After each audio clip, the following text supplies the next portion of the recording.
जगदीप धनखड़ के अचानक इस्तीफा देने के बाद अब ये अटकलें लगाई जा रही हैं कि अगला उपराष्ट्रपति कौन होगा। सोशल मीडिया पर अपनी अपनी थ्योरी के हिसाब से लोग अलग अलग नाम चला रहे हैं। कुछ लोग ये कह रहे हैं कि नीतीश कुमार अगले उपराष्ट्रपति होंगे। नीतीश कुमार को बिहार के सीएम की कुर्सी से हटाकर बीजेपी वहां अपना सीएम बनाएगी और फिर नीतीश कुमार के बेटे को डिप्टी सीएम बना देगी।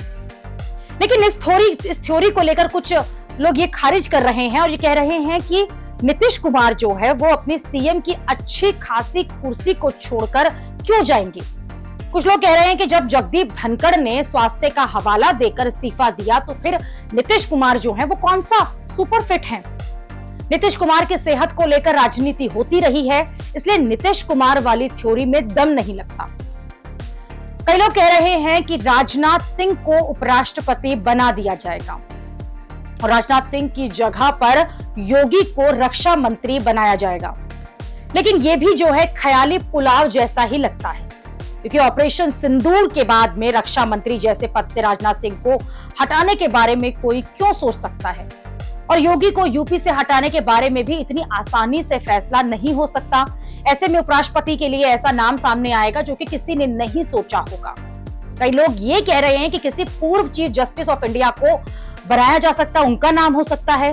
कई लोग कह रहे हैं कि उपराष्ट्रपति के लिए 2 केंद्रीय मंत्री प्रमुख दावेदार हैं, जिनमें एक नाम जो है वो जेपी नड्डा का है, जो बीजेपी के अध्यक्ष भी हैं और मंत्री भी हैं। जेपी नड्डा को बीजेपी अध्यक्ष की कुर्सी वैसे भी छोड़नी है, क्योंकि उनकी जगह पर नया बीजेपी अध्यक्ष चुना जाना है।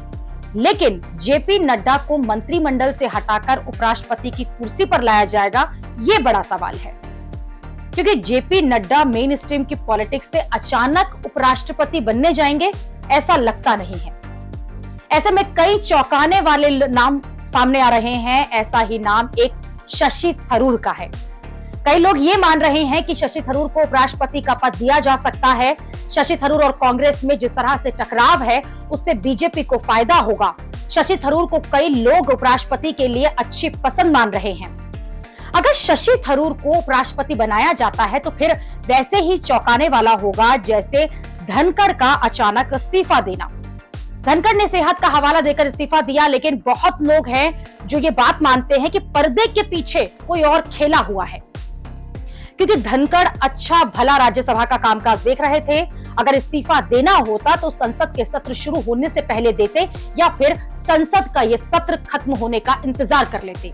लेकिन ऐसा नहीं हुआ और अचानक जिस तरह से इस्तीफा हुआ उससे सियासी तूफान आ चुका है।